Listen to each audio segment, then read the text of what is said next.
the face, really, of Trump's immigration crackdown. She earned the perhaps slightly unfair moniker Ice Barbie. She was saying all the right things. She was flattering the president, but then she started to generate headlines for maybe the wrong reasons. This ad really seems to have struck a bit of a nerve. Your American dream can be as big as these endless skies. She made what maybe was her fatal error. She said Trump knew all about this ad. Trump was asked about this and he said, no, I didn't know anything about that. He started to realize that basically her made-for-TV shtick wasn't kind of working quite the way it should have. Chris, thanks for being here. Thanks for having me. So Kristi Noem, the Homeland Security Secretary for the US, has gone. Yep. She has been sacked in an announcement made by Trump on social media just moments before she was due to address this conference in Tennessee. It looked incredibly awkward. Now, she's the first major casualty of Trump's cabinet in this second term. Very different from the first, where it was like a revolving door. Now, let's start with the basics. What can you tell me about who Kristi Noem is and what she stands for? Well, she was the former governor of South Dakota, a very conservative politician, very anti-abortion, very anti-immigration, and famously admitted in a memoir to taking one of her dogs to a gravel pit and shooting it, which is originally a kind of a Guardian scoop, actually. So she was tipped as a potential vice presidential pick for Trump until this dog shooting story got out, right? But when Trump won, he installed her as the head of the Department of Homeland Security. So big job.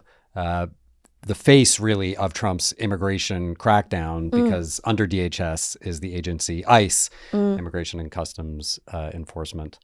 And that has been the sort of the tip of the spear for Trump's immigration push. And she's been very much the face of ICE in some ways, because she's put herself very much front and center of that campaign. But how did she actually do in the role? Well, I suppose it depends on who you ask. Certainly from Trump's perspective, I think you might have argued that the first 6 months or so were great. I mean, immigration is the kind of key issue that he campaigned on, red meat for his base. And he did indeed launch a massive crackdown. They more or less closed the border, stopped all refugee applications.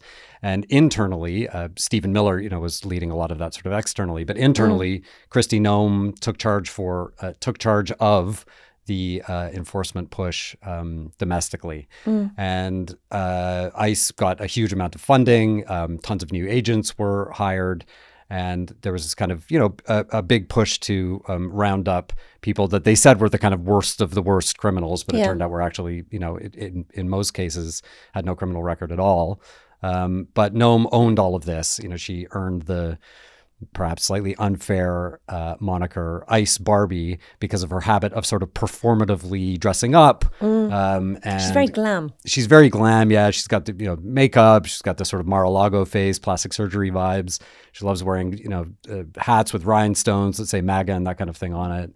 And did a few sort of photo shoots that were actually quite offensive to many people, including posing in front of a bunch of deportees in this jail cell, in El Salvador at the Secot jail, the sort of terrible draconian prison where a lot of people were deported to. But I think as far as Trump was concerned, all that was good. She was saying all the right things about Trump's push. She was flattering the president like all of his cabinet members do.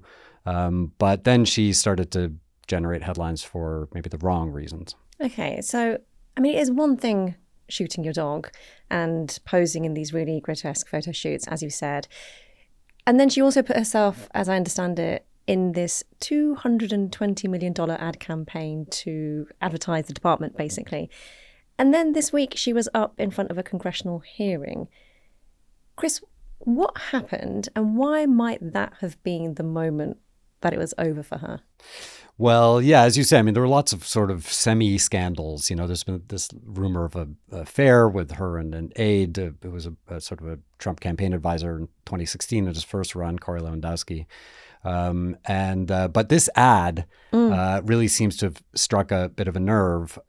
It's, as you say, incredibly expensive, basically campaign ad for ICE that just pictures Yes, well, exactly. That's what members of Congress were saying. Was this not just an ad for you? Because it shows her on a horse riding around in front of Mount Rushmore. Why do I love these wide open spaces? They remind me of why our forefathers came here. Not just for its beauty, but for the freedom only America provides. I'm Kristi Noem. And so a lot of people are saying, look, did you not just do this to promote yourself? And she made what maybe was her fatal error. She said, well, Trump knew all about this ad. And this was a sort of kind of clear effort to say, well, it wasn't me, it was the boss, trying to maybe bloody his hands a little bit. And shortly thereafter, Trump was asked about this, and he said, no, I didn't know anything about that. So quite clearly throwing Noem under the bus. That was, I think, the moment where she would have known probably that she was doomed. Trump started calling around to senators and saying, should I get rid of her? Right. And ended up, pulling the plug and making her the first person he fired in his new administration, in the cabinet anyway. But he didn't entirely press the eject button like he normally would have done, or like we would have expected from him. She is somewhat still in the game.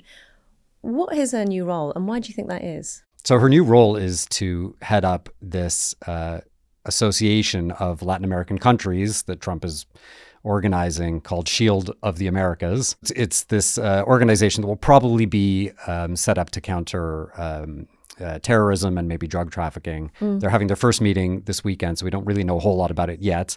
But Noem will be there as well as Trump. So she hasn't been pushed out of orbit completely.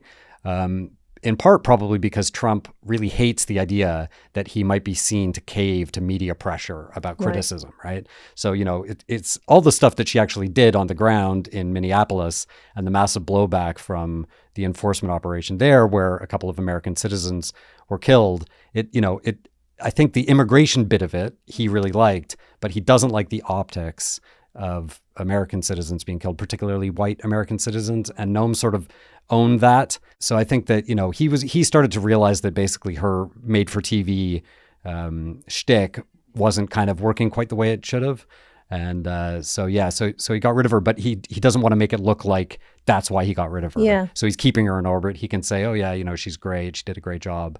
While also sort of, showing the other people around that, there is a line that you can't cross, and that line is contradicting Don. Well, what can you tell me about her replacement, the Republican senator from Oklahoma, Markwayne Mullin, and what qualifies him for the post? Well, yeah, he's the senator from Oklahoma. He was in the House for 10 years before that. He's the youngest of 7 kids.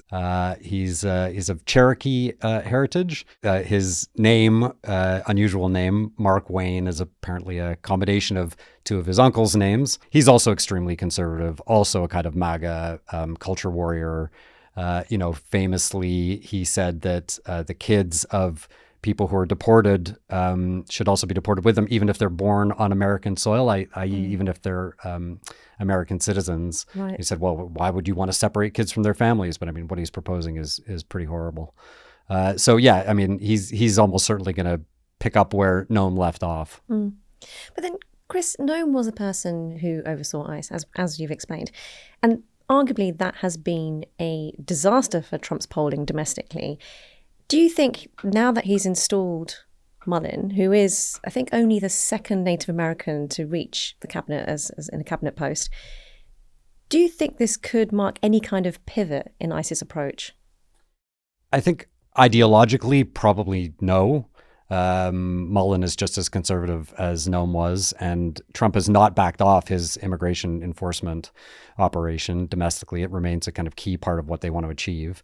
But maybe practically you might see a bit of a calming. I mean, in Minnesota, he got rid of Greg Bovino, who was the kind of the guy in the greatcoat with the shaved head who sort of looked a bit like an Italian fascist or worse.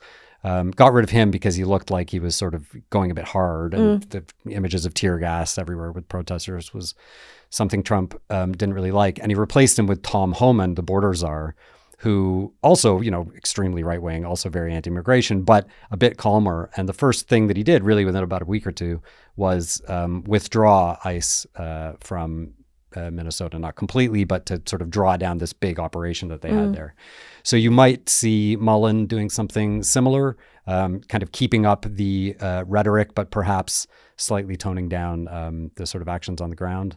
But it remains to be seen. We'll wait and see. Chris, thank you so much for your time. Thanks, Nosheen.